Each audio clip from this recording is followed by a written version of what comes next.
नमस्कार, मैं छत्तीसगढ़ अखबार के YouTube चैनल इंडिया आजकल के स्टूडियो से सुनील कुमार आज एक राजनीतिक खबर लेकर आपके बीच में हूँ। ये खबर है तो बिहार की, लेकिन ये इंडिया नाम के राष्ट्रीय गठबंधन को प्रभावित करने वाली खबर है।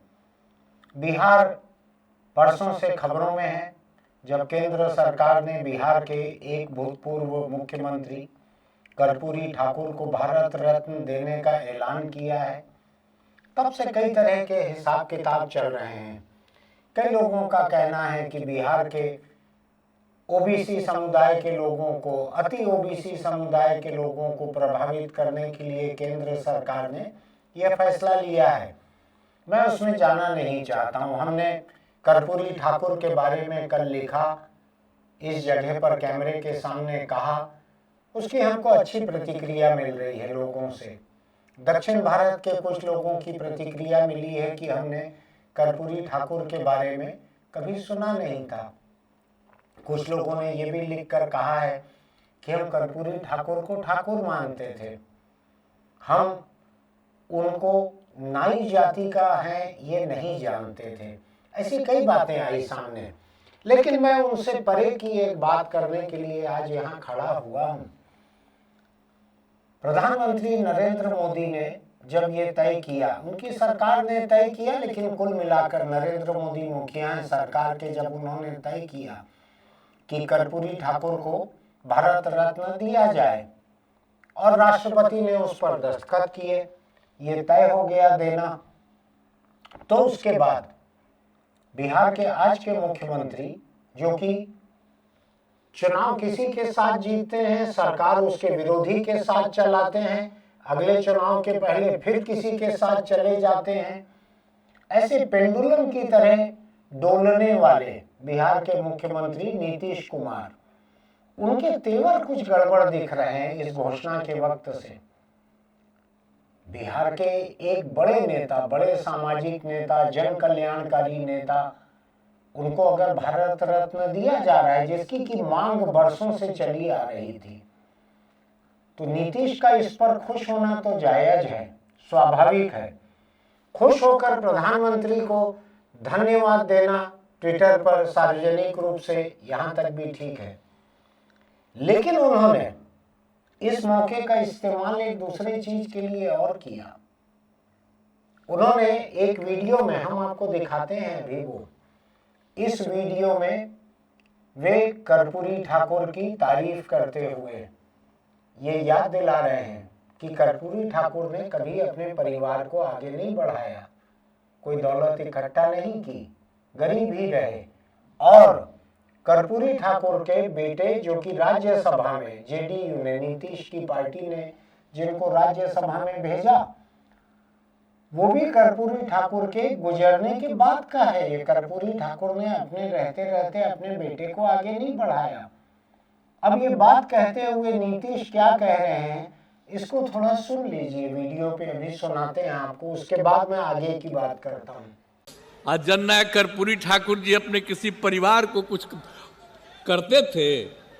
आजकल लोग परिवार का लोग कितना करते रहता है, नेता बनता है। और जब उतने बड़े नेता थे, वो अपने किसी लड़के को करने नहीं तो चले गए, तभी हम इनको, जो रामनाथ ठाकुर जी को, जब वो चले गए तो हम ही लोग रामनाथ ठाकुर जी को आगे बढ़ाए, यहाँ पर मंत्री रहे, सब कुछ रहे। आजकल राज्यसभा के सदस्य हैं और वहाँ पर पार्टी के तो जनरल सेक्रेटरी भी हैं, पार्टी के नेता भी हैं, हर तरह से उनका इज्जत हम लोग करते हैं। तो हम लोग तो करते हैं, लेकिन आजकल तो बहुत लोग अपने परिवार को बढ़ाते रहता है। लेकिन आप समझ लीजिए कि जननायक कर्पूरी ठाकुर जी कभी भी अपने परिवार को नहीं बढ़ाए। और एक ही बात जान लीजिए कि जननायक कर्पूरी ठाकुर जी से ही सीख करके हमने भी अपने किसी परिवार को आज तक नहीं बढ़ाया है, यह पक्का जान लीजिए। हम और लोगों को बढ़ावा देते हैं। तो इसीलिए एक सब चीजों को याद रखिए। कौन क्या बोलता है, बोलते रहे, हमको उससे कोई लेना देना नहीं। लेकिन भाई इतनी बड़ी संख्या में जो सभी जातियों के और खास करके पिछड़ा अति पिछड़ा, और उन्होंने कितना बड़ा काम किया। आप बताइए, जब उनको मौका मिला तो उन्होंने जितना जितना काम किया, और जब सारा का सारा काम उन्होंने कर दिया। अभी ये वीडियो आपने देखा कि नीतीश क्या कह रहे हैं। मैं उसकी बातों को बहुत ज्यादा तो दोहराना नहीं चाहता हूँ, लेकिन एक बार उनके कुछ शब्दों को मैं कहना चाहता हूँ, खास शब्दों को। वो तो लंबा है, मैं कुछ शब्दों में कह रहा हूँ। नीतीश ने राजनीति में परिवारवाद पर हमला बोलते हुए कहा कि कर्पूरी ठाकुर ने अपने परिवार को राजनीति में आगे नहीं बढ़ाया। उन्होंने ये भी कहा कि कुछ लोग ऐसे हैं जो राजनीति में अपने परिवार को आगे बढ़ाते हैं, लेकिन नीतीश ने यह भी कहा कि वे खुद अपने परिवार को आगे नहीं बढ़ाते। यानी नीतीश ने अपने परिवार को आगे नहीं बढ़ाया। उनका हमला जाहिर तौर पर देश की एक सबसे कुंभा-परस्त पार्टी जो नीतीश के साथ गठबंधन में सत्ता चला रही है बिहार में, लालू यादव की आरजेडी, उसके ऊपर था यह हमला। क्योंकि आरजेडी से ज्यादा कुंभा-परस्ती भारत में शायद ही किसी दूसरी पार्टी में देखने मिले। जहां पर लालू यादव को जेल जाने की नौबत आई तो उनकी पत्नी राबड़ी यादव, उनके बाद में अब उनके दो बेटे, दोनों मंत्री लगातार जाने कब से चले आ रहे हैं। बेटी उनकी सांसद है, पूरी की पूरी पार्टी घर में रहती है और यही उप मुख्यमंत्री बन जाते हैं, यही मंत्री बन जाते हैं। ये कुंभा परस्ती की एक बड़ी मिसाल है लालू की पार्टी आरजेडी। और नीतीश कुमार ने जो हल्ला बोला है, ये हल्ला लालू की पार्टी के ऊपर ही है। ये हल्ला ये उसी के ऊपर उन्होंने सीधा हमला किया है। उन्होंने ये कहा नीतीश ने कि मैंने कर्पूरी ठाकुर की तरह कभी अपने परिवार को राजनीति में आगे नहीं बढ़ाया। ऐसे कुछ लोग हैं जो अपने परिवार को राजनीति में आगे बढ़ाते हैं। इस बात को बहुत से जिम्मेदार अखबारों ने इसकी इसी तरह व्याख्या की है कि उनका यह हमला लालू यादव पर है। आखिर सत्ता में जो भागीदार पार्टी है, गठबंधन में जो भागीदार है, उस पार्टी की जो सबसे कमजोर नब्ज है, लालू की पार्टी की दो ही कमजोर नब्ज है। एक उन पर चल रहे भ्रष्टाचार के अनगिनत मामले, चारा घोटाले से लेकर और जाने कहां तक कई मामलों में लालू को शायद सजा हो चुकी है। कई मामले चल रहे हैं, वो इलाज के लिए जमानत पे बाहर आते हैं। फिर कभी बेटी के यहाँ छापा पड़ता है, राबड़ी देवी के घर पर केंद्र की एजेंसियां, जांच एजेंसियां पहुंचती हैं। पूरा परिवार जांच से घिरा हुआ है, अथाह संपत्ति है, ऐसा भी सुनाई पड़ता है। तो एक तो भ्रष्टाचार, सत्ता में रहते हुए भ्रष्टाचार, ये बड़ा मुद्दा लालू की पार्टी और लालू के परिवार के खिलाफ है। उस पर तो अभी नीतीश ने कुछ नहीं कहा है, लेकिन अगर संबंध थोड़े से खराब होंगे तो नीतीश उस पर आएंगे, जरूर उस पर हमला करेंगे। वो पहले भी कई बार इधर उधर हो चुके हैं, आपको ध्यान होगा।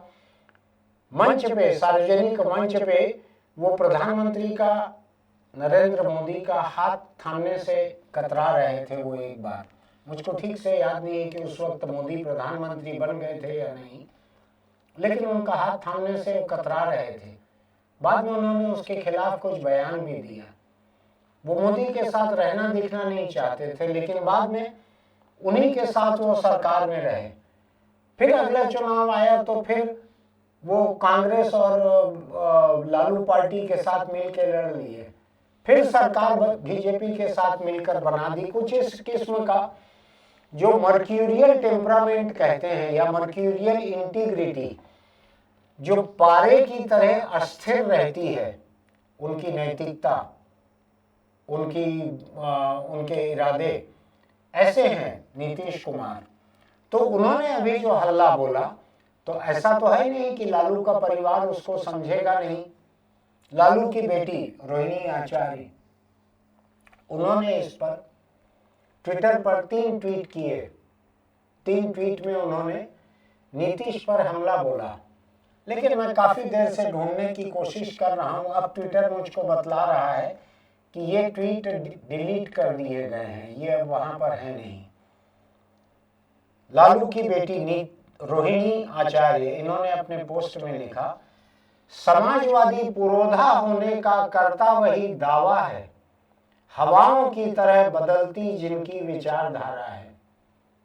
एक कविता के अंदाज में उन्होंने कहा है इसको, तुकबंदी के साथ। निशाना नीतीश कुमार है जाहिर तौर पर, क्योंकि कुंबा परस्ती का नीतीश का निशाना लालू है।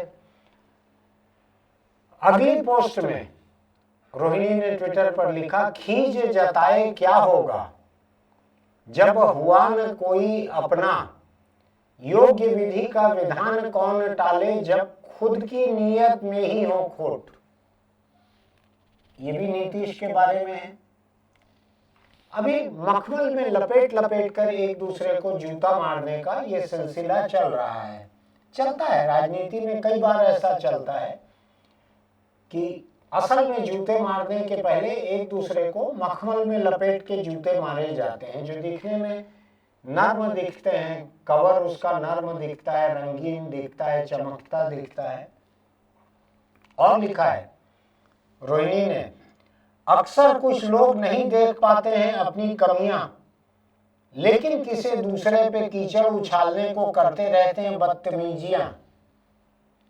जाहिर तौर पर नीतीश की कुंबा परस्ती की बात जो है उसको लालू परिवार ने एकदम दिल पे ले लिया है, लेना भी चाहिए, उन्हीं पर हमला है।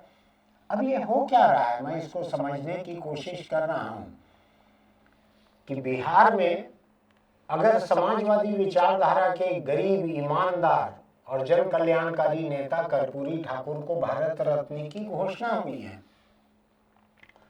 तो आज के जो भी समाजवादी अपने आप को कहते हैं उनको तो खुश होना चाहिए। नीतीश भी ये कहते हैं कि हम लंबे समय से इसकी मांग कर रहे थे, लालू भी कहते हैं हम लंबे समय से इसकी मांग कर रहे थे। लोगों का ये भी कहना है कि बिहार में जो जाति जनगणना हुई है उसमें ओबीसी और अति पिछड़े वर्ग और बाकी जातियों के जो आंकड़े सामने आए हैं उनसे बीजेपी सहमी हुई है। बीजेपी को लग रहा है कि पूरे देश में उसका असर हो सकता है, कम से कम बिहार में तो उसका असर दिख ही रहा है। तो ऐसे में बिहार में क्या दो मोर्चों पर एक रणनीति खेल रही है बीजेपी, जिनमें से एक कर्पूरी ठाकुर का ये सम्मान, दूसरा क्या वो नीतीश कुमार पर एक बार फिर डोरे डाल रही है? क्या नीतीश कुमार वहां से निकलकर फिर एक बार बीजेपी के साथ, एनडीए के साथ चले जाएंगे अगले लोकसभा चुनाव के पहले, जो कि कुछ महीने दूर है? एक चीज समझने की जरूरत है यहाँ पर। मैं कई खबरों को पढ़ रहा हूँ बिहार की, उसमें एक ये है कि अभी बिहार कैबिनेट की एक बैठक हुई थी जिसमें नीतीश तो मुख्यमंत्री हैं ही, उसमें उप मुख्यमंत्री तेजस्वी यादव हैं, लालू के बेटे। 20 मिनट की ये बैठक चली जिसमें सीएम और डिप्टी सीएम के बीच कोई बातचीत नहीं हुई। ये भी छपा है कि एक भूतपूर्व मुख्यमंत्री जीतन राम मांझी, इन्होंने भी कुछ ऐसे इशारे किए हैं कि खेला होगे। आपको ध्यान है ना, बंगाल में ममता बनर्जी का कहा हुआ था ये खेला होगे, खेल होगा। तो जीतन राम मांझी भूतपूर्व मुख्यमंत्री हैं, ये आज किस बात का मजा ले रहे हैं, किस बात का खेला होने की बात कह रहे हैं? एक खबर ये भी बतलाती है कि पिछले दिनों गृह मंत्री अमित शाह ने एक इंटरव्यू दिया था एक अखबार को, उसमें नीतीश कुमार के फिर से एनडीए में आने के बारे में पूछा गया। तो अमित शाह का कहना था अगर किसी का प्रस्ताव आएगा तो विचार किया जाएगा। उन्होंने उसको खारिज नहीं किया था। अब मैं इस बात को अभी समझने में थोड़ा नाकामयाब हूं कि क्यों हो रहा है बिहार में। अभी वक्त है जब इंडिया नाम के गठबंधन के भीतर सीटों का बंटवारा होना है, जिसमें बिहार भी एक राज्य रहेगा, बड़ा राज्य है, जिसमें बंगाल में ममता बनर्जी ने साफ कर दिया है कि हम सीटों के किसी एडजस्टमेंट में नहीं पड़ेंगे किसी के साथ। और हम अकेले चुनाव लड़ेंगे। ये 2 दिन पहले मुझको कलकत्ता से आए हुए कुछ लोग मिले थे, उन्होंने भी मुझको यही बात कही थी कि ममता बनर्जी किसी के साथ कोई एडजस्टमेंट नहीं करेंगी, वो अकेले चुनाव लड़ेंगी। पंजाब, जहां पर कि आम आदमी पार्टी की राज्य सरकार है, वहां के मुख्यमंत्री भगवंत मान ने 2 दिन पहले ये कहा कि आम आदमी पार्टी पंजाब में सभी 13 सीटों पर लड़ेगी, सभी 13 सीटों को जीतेगी। जीतना तो वोटरों के रुख पर रहता है, लेकिन लड़ना तो पार्टी के रुख पर रहता है। और अगर पार्टी वहां खुलकर कह रही है तो उसका मतलब है कि वहां पर कांग्रेस और आम आदमी पार्टी के बीच कोई सीटों का तालमेल नहीं हो रहा। तो न बंगाल में हो रहा है, न पंजाब में हो रहा है। पंजाब में अगर नहीं हो रहा है तो आम आदमी पार्टी दिल्ली में है, शायद दिल्ली में भी ना हो। अभी नीतीश का जो रुख दिख रहा है, उस रुख के हिसाब से तो बिहार में भी होते नहीं दिख रहा। बिहार में तो मुझको ये भी डामाडोल दिख रहा है कि बेमौके पे, बिना जरूरत के, बिना उकसाए हुए, बिना कोई सवाल पूछे हुए नीतीश ने खुद होकर लालू की कुनबा परस्ती पर जो हमला किया है, वो बताता है कि उनकी नीयत अभी कुछ और है और गठबंधन की नियति उसी से तय होगी। अगर किसी ने नीतीश से सवाल ही किया होता कि कर्पूरी ठाकुर जो है उन्होंने तो कुनबा परस्ती को नहीं बढ़ाया, लेकिन आज आपके गठबंधन के भागीदार जो हैं वो तो केवल कुनबा परस्ती पे जिंदा हैं, क्या कहना है आपका? उसके जवाब में नीतीश ने यही सब कहा होता तो भी एक बार मैं मान लेता कि अब जवाब देना है सार्वजनिक रूप से तो कुछ तो कहना था। हालांकि अपने गठबंधन के भागीदारों के बारे में ऐसा भी नहीं कहा जाता है, ऐसा नहीं कहना चाहिए, लेकिन कहा नीतीश ने, खुद होकर कहा माइक पर, मंच पर, जब उनको इस बात का पुख्ता भरोसा था कि कैमरे उनकी एक एक बात को रिकॉर्ड कर रहे हैं, तब जाके उन्होंने ये बात कही। वहीं के वीडियो को हमने अभी दिखाया है आपको। क्या होगा बिहार में, क्या करेंगे नीतीश? नीतीश क्या एक ऐसे बूढ़े बंदर जैसे हो गए हैं जो उलान बाटी खाना नहीं छोड़ते हैं, लटके हैं पेड़ से, कभी हाथ से, कभी पैर से, कभी दुम से। कभी आपने एक वीडियो देखा होगा, अगर एक बंदर रहता है, एक पेड़ से लटका हुआ है डाल से, जो डाल झूल रही है, और नीचे शेर के 2 बच्चे खेल रहे हैं। तो वो बंदर जो है कभी एक हाथ से लटकता है और एक हाथ से शेर के बच्चों को झपड़ मारता है।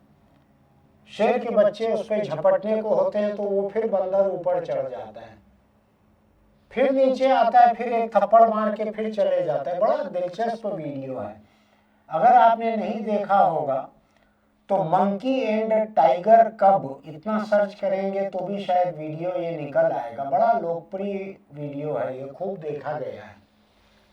मुझको लगता है नीतीश कुछ वैसा ही नहीं कर रहे हैं।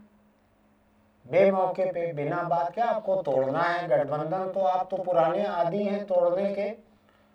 मेरा एक ख्याल है कि जो बुलडोजर जितनी इमारतों को तोड़ता है, नीतीश वैसे ही उतने गठबंधनों को तोड़ देते हैं, आदी हैं उनके, उनको उनकी फितरत में है। और मैं हिमायती नहीं हूं कि किसी को गठबंधन रखना चाहिए या किसी गठबंधन में रहना चाहिए, उनकी पसंद है। मैं कौन होता हूं उसमें कुछ बोलने वाला। लेकिन जिस तरह से उस वीडियो में वो बंदर लटक के बीच बीच में शेर के बच्चों को थप्पड़ मारता है, पिल्लों को, और थप्पड़ मार के उनकी दुम खींच लेता है, फिर वो झल्लाते हैं, फिर ऊपर देखते हैं, फिर झपटने की कोशिश करते हैं, लेकिन बंदर तो बंदर है, ऊपर चले जाता है। नीतीश ने कुछ वैसा ही किया है। अभी नीतीश ने उसी तरह से ये थप्पड़ मारी है इन दोनों को, खासकर जो दो उप मुख्यमंत्री और मंत्री उनके ऊपर लादे गए हैं, उनको इन्होंने यही थप्पड़ मारी है जैसा कि उस वीडियो में वो बंदर शेर के बच्चों को मारता है, वैसा ही। अब मैं देख रहा हूं बिहार के एक और मंत्री जो हैं, उन्होंने इसको थोड़ा नर्म करने की कोशिश की है, तनातनी को थोड़ा डाइल्यूट करने की कोशिश की है। उन्होंने कहा है कि सबसे ज्यादा परिवारवाद बीजेपी में है और नीतीश ने बीजेपी पे कटाक्ष किया होगा। हालांकि मुझको अभी समझ में नहीं आ रहा है कि बीजेपी में देश में राष्ट्रीय स्तर पर या बिहार में प्रदेश के स्तर पर कौन सा ऐसा परिवारवाद सामने आया है जिसकी तरफ नीतीश के एक मंत्री उधर बात को मोड़ने की कोशिश कर रहे हैं। और जिस मंच से नीतीश ये बोल रहे थे वहां कर्पूरी ठाकुर के बेटे रामनाथ ठाकुर, जो कि राज्यसभा में शायद है या रह चुके हैं, वो भी बैठे हुए थे और नीतीश ने बार बार कई शब्दों में कहा, प्रधानमंत्री का आभार माना, कर्पूरी ठाकुर की चर्चा की, ईमानदारी की चर्चा की, उनके जन कल्याण की चर्चा की, कुनबा परस्ती न करने की, अपने परिवार को आगे न बढ़ाने की चर्चा की। देखिएगा क्या है, क्या होता है। नीतीश के बारे में भी, यानी लालू की बेटी रोहिणी आचार्य ने ही ट्वीट डिलीट नहीं की है, नीतीश ने भी इस पे खुशी जाहिर करने के लिए जो ट्वीट की थी, कर्पूरी ठाकुर को भारत रत्न देने की घोषणा पे जो ट्वीट की थी, उस ट्वीट को उन्होंने कुछ मिनटों में ही मिटा दिया था और फिर दोबारा ट्वीट किया था जिसमें उन्होंने पहले वाली बात आभार मानने के अलावा प्रधानमंत्री नरेंद्र मोदी का आभार भी माना था, जो कि पहली ट्वीट में नहीं था। देखना है ये क्या किसी नए मोहब्बत की शुरुआत हो रही है, क्या नीतीश की तरफ से कोई इशारेबाजी हो रही है, या पहले से कोई एक नया गठबंधन नीतीश और भाजपा के बीच, एनडीए के बीच बन चुका है। देखना है क्या होगा, ये देखना बड़ा दिलचस्प होगा। नीतीश का इंडिया नाम के गठबंधन से अलग हो जाना, ममता का सीटों का कोई तालमेल नहीं करना, आम आदमी पार्टी का पंजाब और दिल्ली इन दो जगहों पर साथ नहीं रहना, केवल अपने दम पर सीटों पर लड़ना। इंडिया गठबंधन के पास रह क्या जाएगा?